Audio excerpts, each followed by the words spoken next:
Olá, começa agora mais um programa Pauta Especial. No programa de hoje vamos falar sobre os problemas causados pelo fechamento do escritório do Serasa em Alagoas. Também vamos falar dos 150 anos da Biblioteca Pública Graciliano Ramos.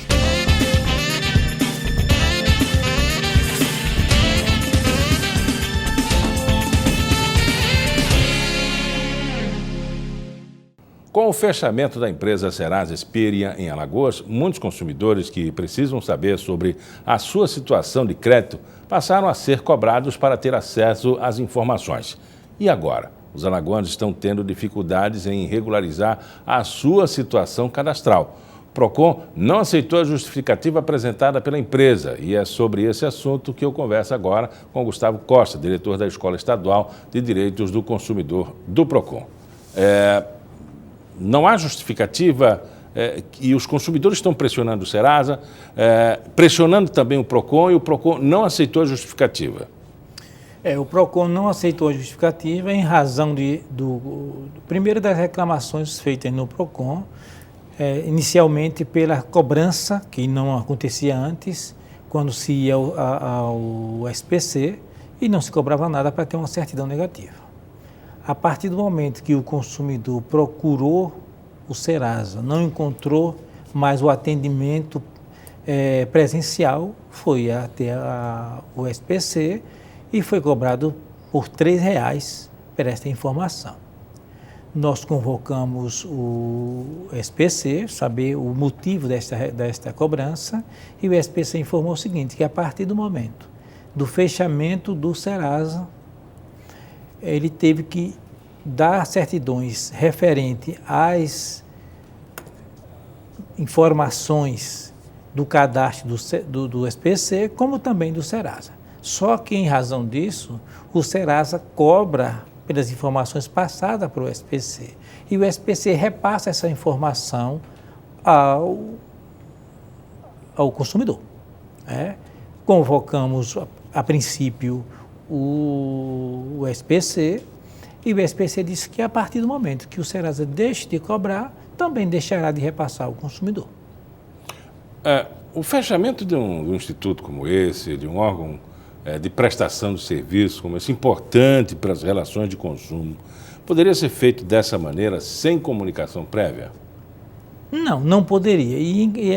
E o mais incrível é o seguinte, que convocamos, notificamos para esclarecimento o Serasa, e a informação que nos foi passada, através de reunião, através dessa notificação, que eles compareceram, foi o seguinte, que é uma reorganização da empresa.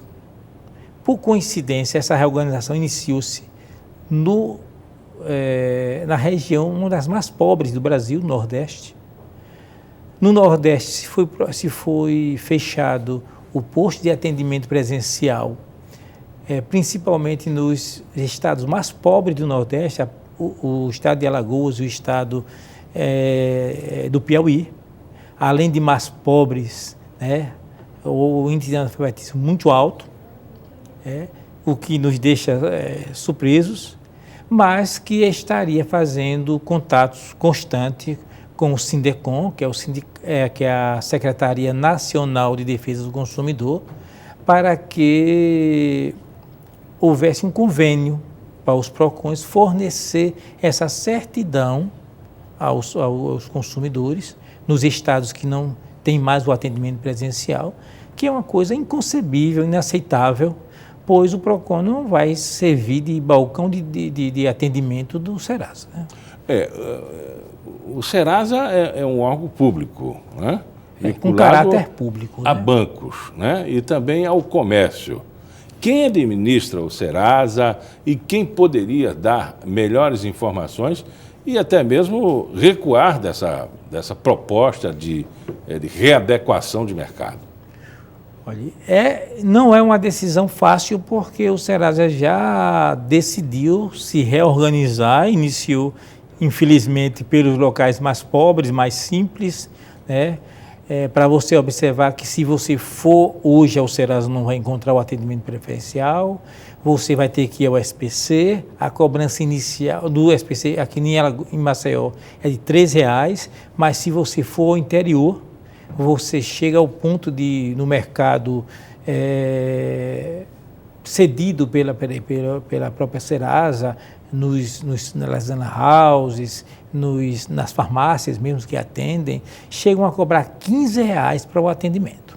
Existe uma pesquisa nacional que mais de 50%, aproximadamente 52% dos brasileiros não têm acesso, não é ter computador, não tem acesso à tecnologia, não tem acesso à internet. Ou seja, todas essas pessoas, a maioria inclusive analfabetos, terão que procurar essas empresas com preços exorbitantes para ter uma informação para efetuar uma compra.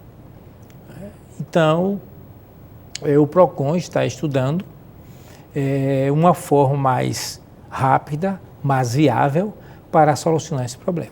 Essa cobrança de R$3, né, aqui em Maceió, praticada em Maceió, é indevida. Imagine R$15 no interior do estado, né, para uma população carente, né, para ter uma declaração, para ter uma informação, R$15. Esse comércio parece que está sendo legitimado pelas lan houses, né? As pessoas estão se aproveitando desse momento. Estão se aproveitando desse momento, inclusive para se safar, como no popular é dito, né? A Serasa, ela informa que nós temos um site onde você pode acessar, onde você pode ter essas informações, mas esse site é pago também. Você paga R$17 para ter acesso a essas informações. E já foi observado pelo PROCON, analisado pelo PROCON, que não é um site fácil de acesso. Ou seja, a grande maioria da população, mais de 50%, não tem condições de ter acesso a esse site. Ou seja, é uma forma de penalizar a população, principalmente a população mais carente do Brasil. O PROCON já estuda uma maneira de fazer com que o Serasa retroceda, a SPC também, para que a gente tenha o serviço aqui adequado, célere e gratuito? Com certeza. Nós estamos reunidos constantemente, a direção do PROCON, juntamente com o setor jurídico, já se reuniu algumas vezes.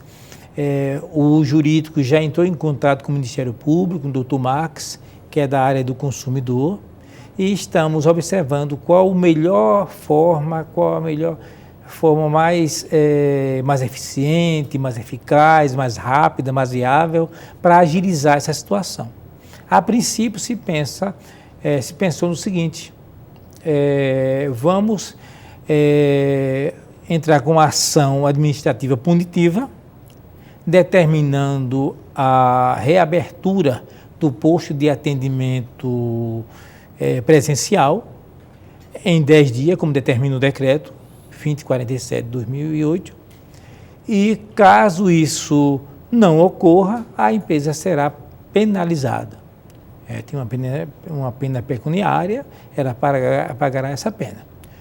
Mas temos também outra proposta, que seria entrar com uma ação civil pública, em conjunto com o Ministério Público, que teríamos os pedidos iniciais como, primeiro, o cumprimento da obrigação, ou seja, que volte a atender a toda a população de forma presencial. E a segunda, que uma não interfere na outra, seria uma ação indenizatória coletiva que abrangeria toda a população. Essa ação beneficiaria a população de duas formas. Primeiro, esse dinheiro arrecadado em razão da indenização poderia ser utilizado para obras de benefício da população. Colégios, entidades de saúde, o PROCON mesmo para avançar nessa área, para agilizar. E como também aqueles que foram penalizados poderiam se habilitar e recorrer daquilo que foi pago. Então, Gustavo, em quanto tempo isso estaria resolvido com a participação do Ministério Público, PROCON e a comunidade interessada? Olha, o tempo é difícil de você definir. Agora, as ações do PROCON, com certeza, em menos de um mês, serão agilizadas. As reuniões estão sendo realizadas, junto com o jurídico, como eu falei, o corpo técnico jurídico, junto com a direção. Já foi iniciada os contatos com o Ministério Público e a decisão sairá em poucos dias. E daí em diante é aguardar o andamento dos processos administrativos ou da Justiça, né, do Judiciário, mas que o PROCON não está parado, o PROCON não está omisso, o PROCON está agilizando para que isso seja resolvido da melhor forma possível e da maior rapidez possível para que atender o consumidor. Conversamos com o Gustavo Costa, ele é diretor da Escola Estadual de Direitos do Consumidor do PROCON. Muito obrigado pela entrevista. Nós agradecemos a oportunidade de estar esclarecendo a população. E depois do intervalo eu converso com a diretora da Biblioteca Pública Estadual, Mira Dantas. Vamos falar sobre os 150 anos da biblioteca, os projetos de incentivo à leitura e os desafios de manter o interesse pelo livro na era digital.